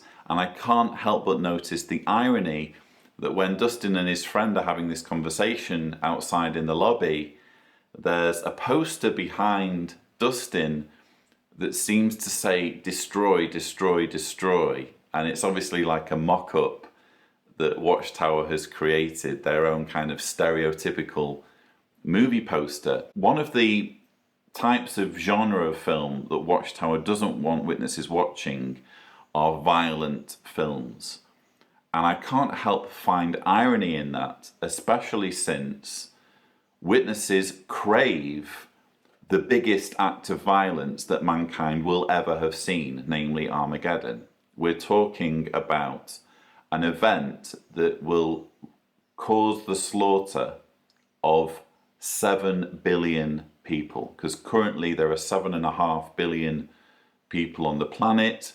Jehovah's Witnesses only make up 8 million. 7 billion people are going to be slaughtered at Armageddon according to Jehovah's Witness beliefs, and yet witnesses aren't allowed to watch a film in which a handful of people or even one person is being killed. So they're kind of bubble wrapped in one sense against this concept of death and slaughter. But again, they pray for an event that will be the biggest act of slaughter that the world will ever have known. And we also need to talk about Dustin's flashback to when he's on the ministry with his grandfather. And they call on this professor who says, you know, your books are so outdated. Why do you insist on writing about things that you clearly don't have a clue about? That is a fantastic objection, very accurate, especially when you look at the material that Watchtower has published on evolution, which shows a fundamental failure to understand the subject that they are attacking. And Watchtower creates this scenario where Grandpa Ben is like this superhero who knows exactly what to say in this situation. And in fact, we don't get to hear his argument. We're just basically, it's just inferred that whatever his argument was, it was extremely compelling. So that witnesses do actually have an answer to that objection. We just don't get to hear what that answer was. So we can't critique it. How convenient. But the part of Ben's argument that we do hear is where he asks Dustin to look up the verse in Isaiah that talks about the circle of the earth. And that's interesting because witnesses refer to this scripture to argue that, oh, well, the Bible is up to date and it is relevant because even here in Isaiah, it's talking about the earth being a sphere. So the Bible was actually ahead of the game. It was ahead of Galileo in establishing that the earth was a sphere. Obviously, there are a lot of flat earthers out there who are going to disagree. And frankly, they're to an extent right. This verse in Isaiah can't be used to argue for a spherical earth, because the Hebrew that is used does refer to a circle and not to a sphere. And there were words available in Hebrew that could have actually said sphere rather than circle. So there's nothing ahead of its time in terms of the Bible writers in calling the earth a circle, because a circle, as we know, is flat as opposed to a sphere, which is three-dimensional. But I just wanted to, I thought it was interesting to point that out, that that's the go-to verse that witnesses will use when trying to portray the Bible as scientifically ahead of the game.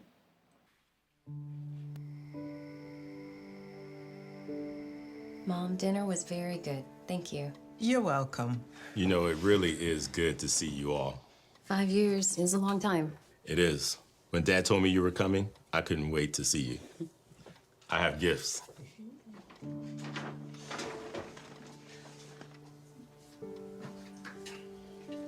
Oh, it's beautiful. Thank you. You're welcome. What? This is the latest model. Thanks, Uncle Jackson. You're welcome.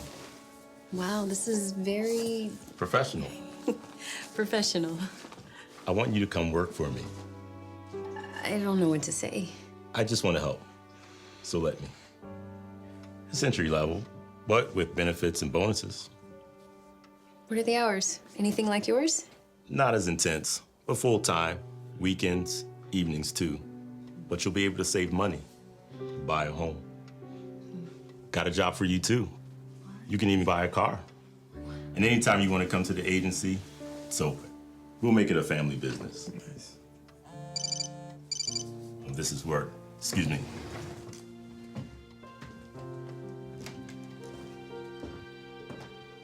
So, Uncle Jackson is here to put the cat among the pigeons. And it turns out that Jackson, though part of the family, he is Leah's brother. He never took the truth seriously. He never got baptized. So he is a worldly person. And as such, obviously, because we hear this false dichotomy repeatedly in Watchtower propaganda, you're either a lover of Jehovah or you're a lover of riches. And because Jackson isn't a lover of Jehovah, he is the stereotypical non-witness who is obsessed with wealth and money and materialism. And this pursuit of wealth has put him in a position where he's able to offer work to Leah and her children when they frankly need it. But Watchtower can't have it so that Jackson is simply saying, listen, you can come and work for me and you get to decide how much or how little you want to work. I'm more interested in helping you than in helping myself. No, they have to make it so that it's this huge dilemma where Jackson is inflexible and will only give Leah work if it's full-time and she has to work weekends and she has to work evenings, which obviously conflicts with the witness schedule. Can you two help me with the dishes?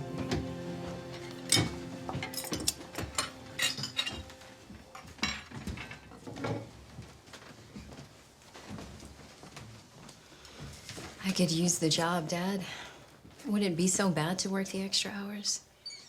I can't make that decision for you.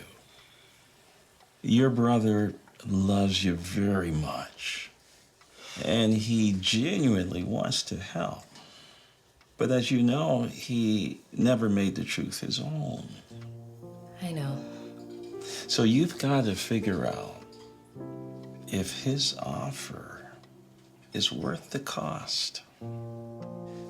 Remember, extra hours means extra association. And Proverbs chapter 13, verse 20 says, the one walking with the wise will become wise.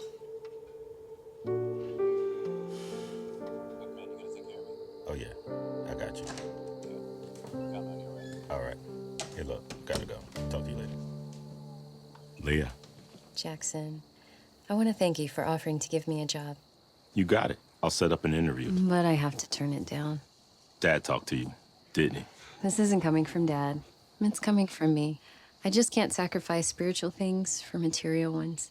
I hope you can understand. Jackson, I love you. We all do. And we want to see you come back and visit us. But please, for my sake, don't promote different goals for the kids when you come. I'm trying hard to help them set spiritual priorities. Okay? All right. It's been a while, but come on, give me a hug. You know I'm keeping the bag, right? Okay.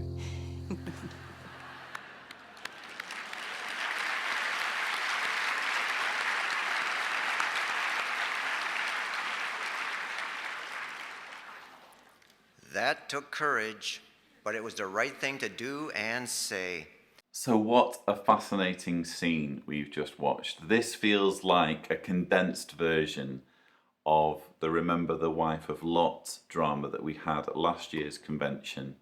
And instead of Leah going down that route of getting a job that distracts her from her worship as a witness and makes her, kind of twists her into this stereotypical money-hungry, success-obsessed non-witness, it's nipped in the bud, and she scolds her brother, in fact, for daring to promote different goals in front of the children, which I just found astonishing. I mean, what he did was give some gifts and offer work. Neither of those he had to do, but he was made to feel guilty for doing them. I think if that had been me on the receiving end of that scolding, the conversation would have gone slightly differently.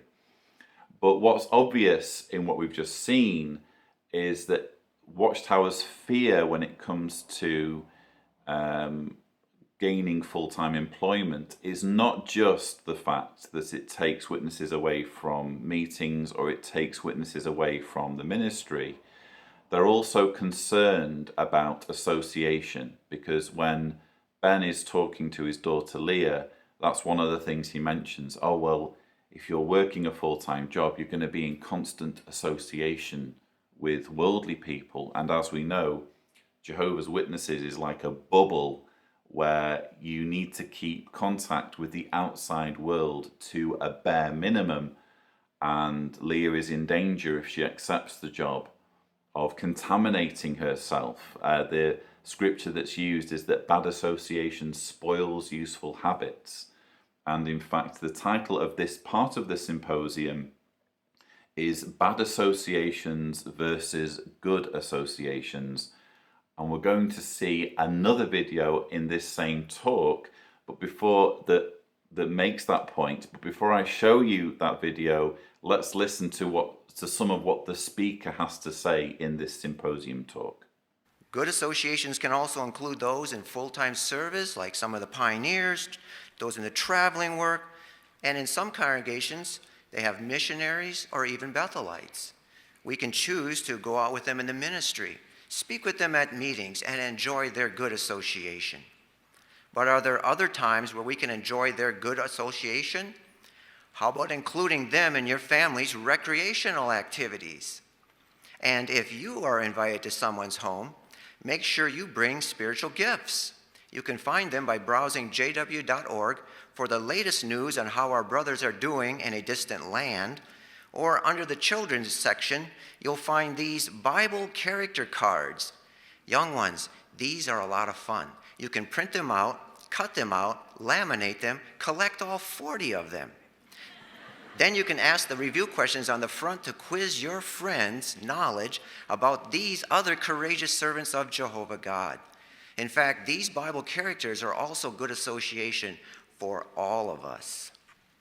So I just happened to stumble on that part of the talk when I was editing the video, and I just found it quite funny to see the speaker promoting good association versus bad association. And in his mind, good association is associating with people who are deep into the organization, so special pioneers, missionaries, that kind of thing.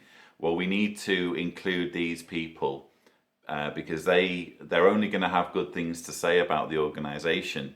And it was interesting how he mentioned bringing gifts, because obviously in the drama, Jackson brings actual gifts, and by contrast, the speaker says, well, you could bring spiritual gifts, and your spiritual gifts could be maybe some information off jw.org, off the newsroom, or you could make these Bible character cards and laminate them, and what an amazing spiritual gift. You can collect all of them. Oh, good grief. Instruct me in your way, O Jehovah. Lead me in the path of uprightness because of my foes. Good morning. Do not hand me over Tasia, to my you're up adversaries. early. Yeah, they called and asked if I could do a double shift today. I see. Grandpa, I'm sorry you had to give up your office space for me. Don't be, Tasia. Besides, this suits me better. For me, being outside makes personal study more enjoyable. Well, I hope you enjoy the rest of your day, and I'll see you later. Thanks. We'll see you when you get back. Okay.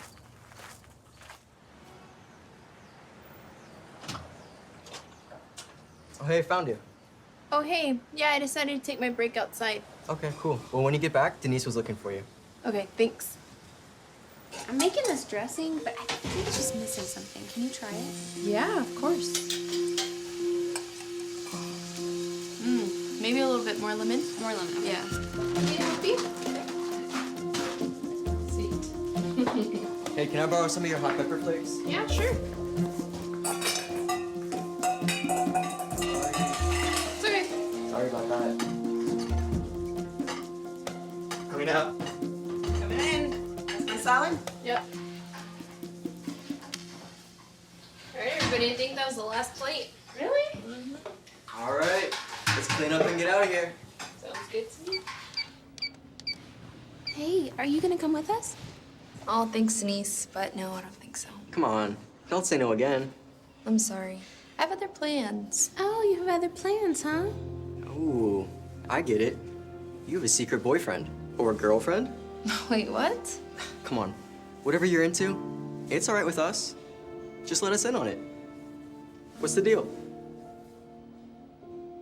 The deal is that Tasia is one of Jehovah's Witnesses, so even if she had no plans at all, she wouldn't be in a position to socialize with worldly non-Jehovah's Witnesses. Again, the organization is like a bubble.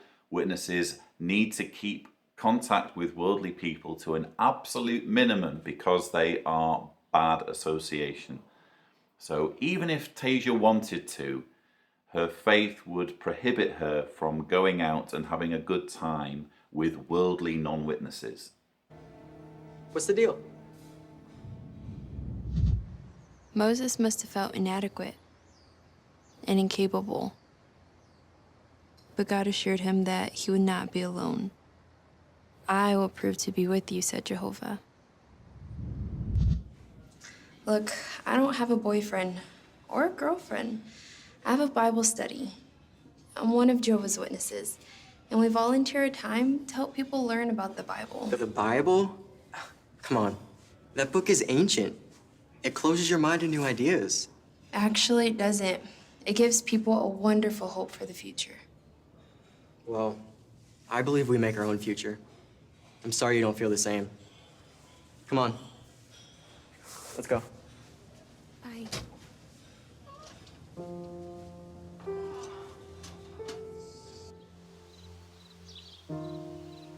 So, I told him I was one of Jehovah's Witnesses. I'm just glad they know now. I'm so proud of you for standing up like that. Yeah, I surprised myself. I just wish it ended a little bit better. No matter the response, you made Jehovah happy today. Thanks, Grandpa.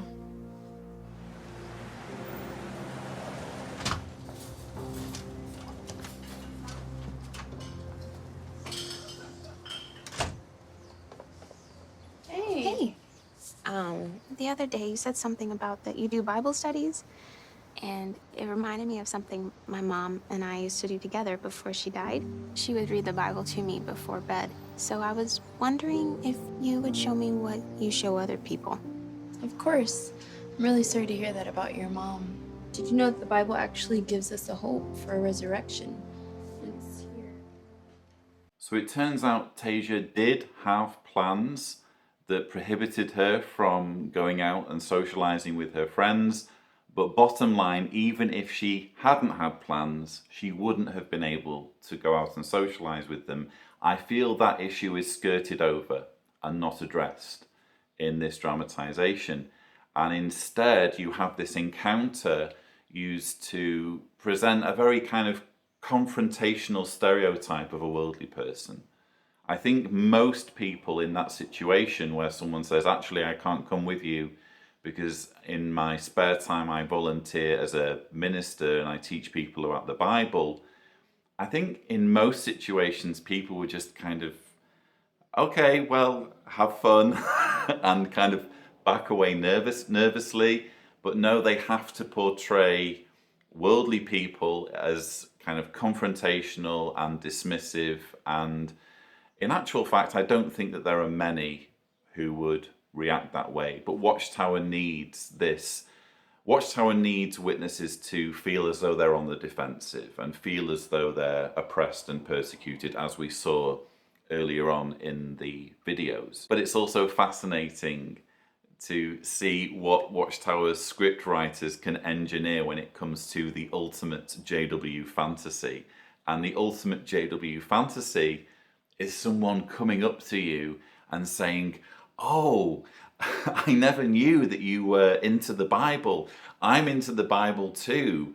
And actually, I'd really like you to tell me what you think about the Bible and you teach me what you teach others about the Bible. I would really love that. That basically never happens. Next, we have Brother Ben Matthews with us. Brother Matthews, you've been able to raise a family, serve as an elder, and pioneer for many years. What a good example of faith and courage. Thank you, Brother Nicoletti. But truthfully, courage isn't something that comes easy to me. I have to keep working on it. Why is that? Well, I remember years ago when my wife, Abby, became very ill. She was in the hospital for months while I cared for our newborn son and young daughter. I didn't know if she would ever recover. I prayed and prayed, and it appeared as if nothing changed. I could feel my faith beginning to crack and give way to doubt. I even started doubting Jehovah's promises for the future. So what changed that? A friend stepped in at the right time. He encouraged me when I was home alone to read David's words at Psalm 27. At first, I didn't want to, but eventually I did. And something about those words touched my heart. You see, like a plant deprived of water, I was starving my faith. So I kept reading and meditating on those words in Psalm 27. And eventually, my doubts began to melt away. So the title of this concluding part of the symposium is Doubt versus Faith.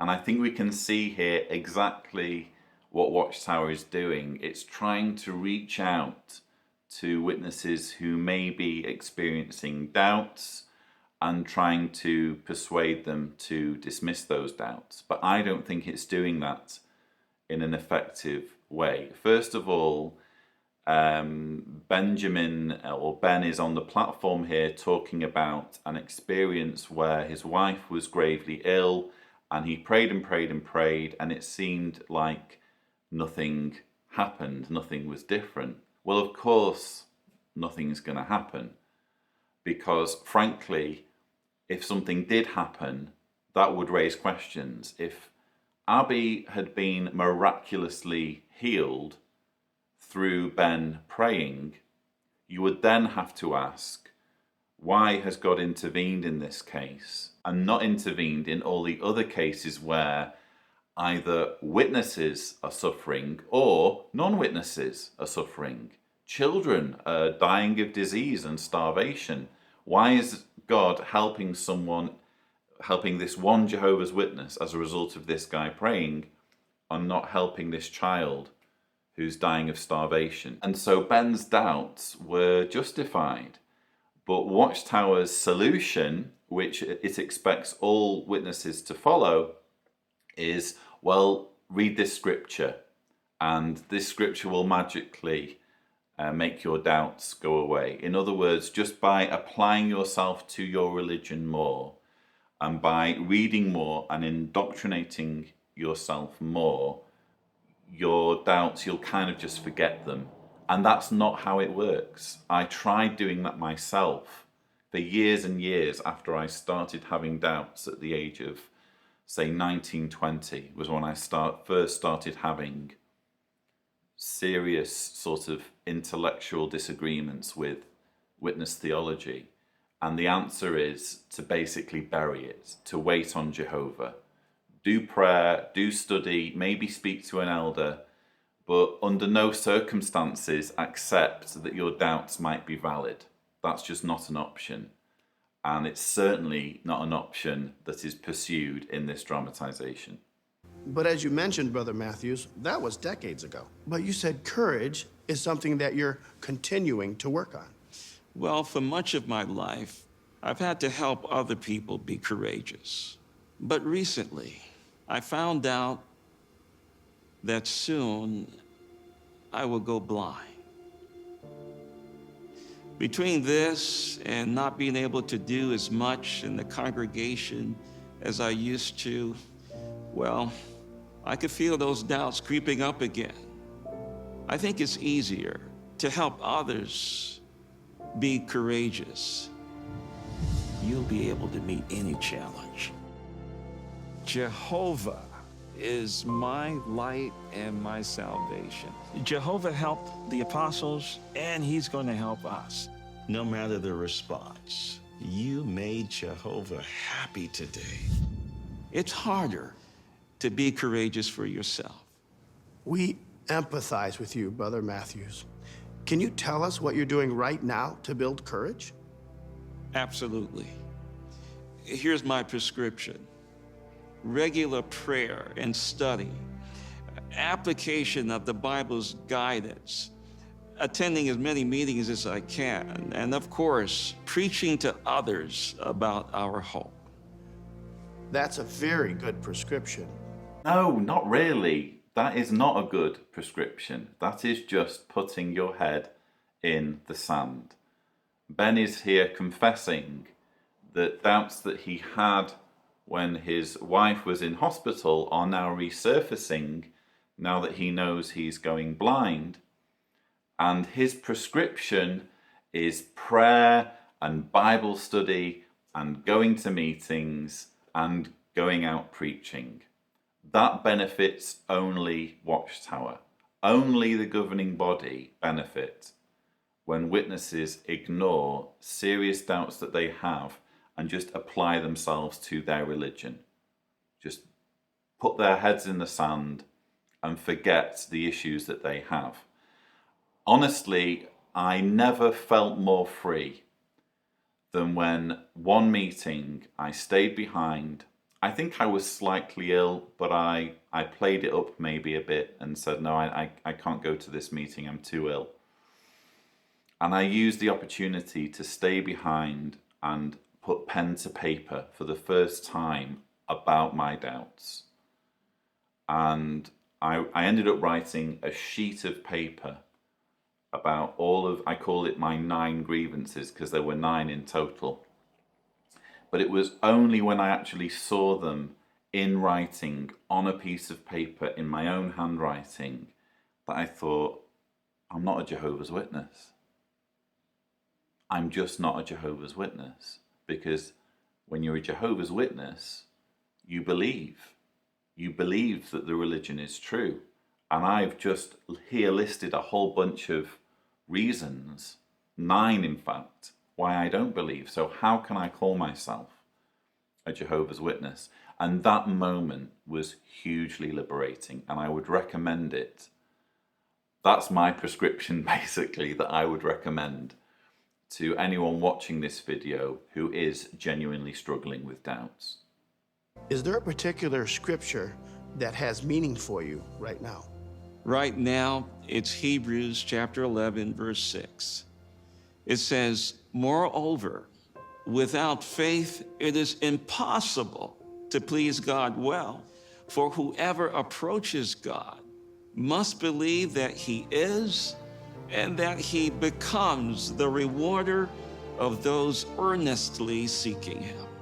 So even if I lose my eyesight, Brother Nicoletti, I will continue to seek Jehovah with my family and my eyes of faith. Thank you, Brother Matthews, for being such a good example of courage.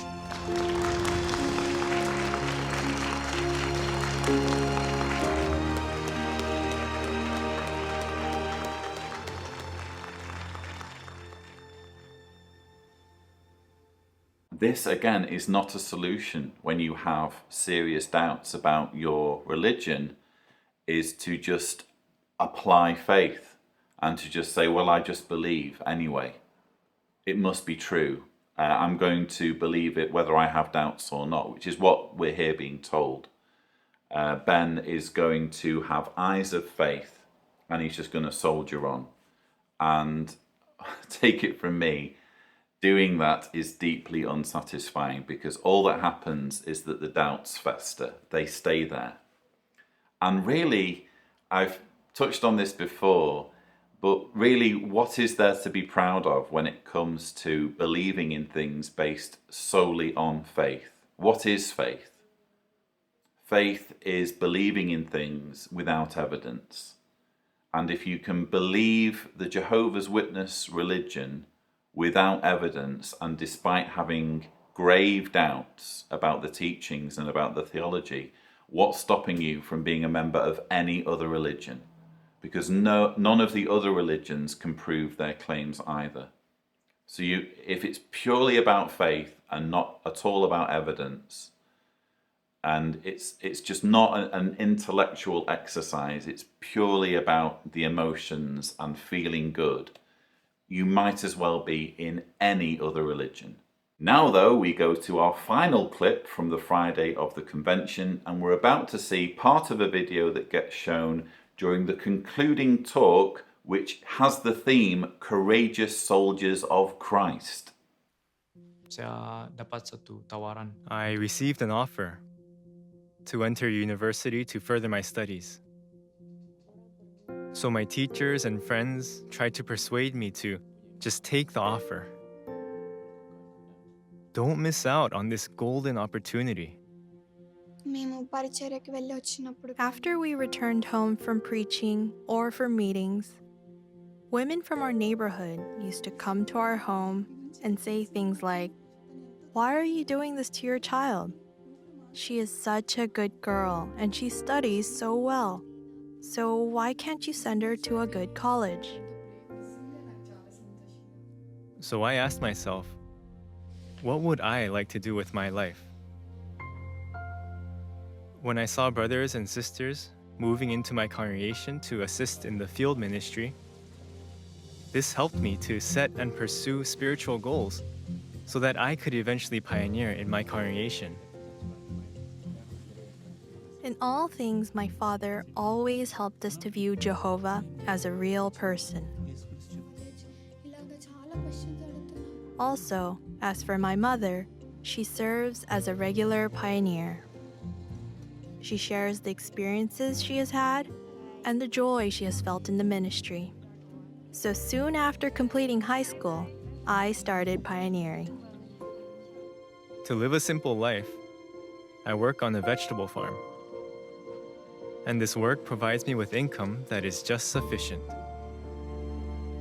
Even though this work is difficult and tiring, when I go out to preach, and when I meet with the Bible students, as well as the young ones who love and appreciate the Bible truth, it refreshes my heart to see them their desire, and their eagerness to learn about the Bible.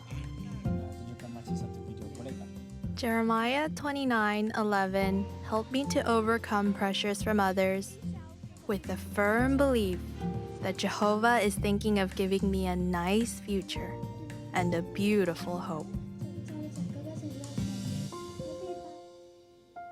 Now I have 4 Bible studies, and my father, who is not a witness, also regularly attends meetings and studies the Bible.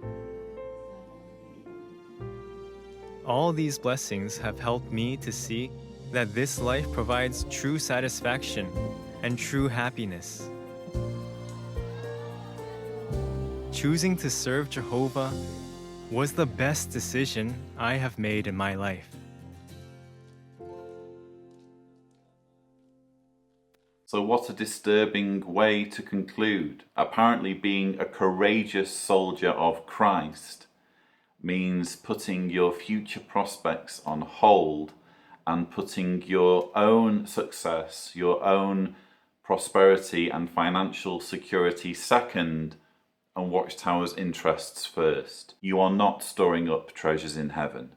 You are perpetuating a false and abusive organization and disseminating its agenda to more people to persuade them to further your mistakes. It really is not the way you want to spend your young life. When you have all this energy and potential, no, Watchtower wants to take all that energy and potential and use it for their own ends. There's nothing wrong with having a menial job and having a simple life if that's what you want. There are people who enjoy that, who like taking themselves off the grid and out of the rat race and going back to basics. But if you're going to do that, do it for yourself. Don't do it for a group of leaders who just want to exploit you and bleed you dry when it comes to all your energy and potential. But anyway, those were my thoughts on the material being shown to Jehovah's Witnesses on the Friday of the Be Courageous 2018 Regional Convention. I will of course be making similar videos for the material that is shown on the Saturday and Sunday, so do look out for them. But I hope you've found this material interesting and as fascinating as I found it. It is disturbing to see the level of control the Watchtower has over witnesses, but at the same time, by watching this material and looking at it critically and exploring the dynamics behind what's being said and the way witnesses are being manipulated, I think there's a certain catharsis there. I think it's a healing process to understand exactly how we were lied to when we were Jehovah's Witnesses. So I hope you found this video useful. As always, please don't forget to subscribe for more videos, and thank you for watching.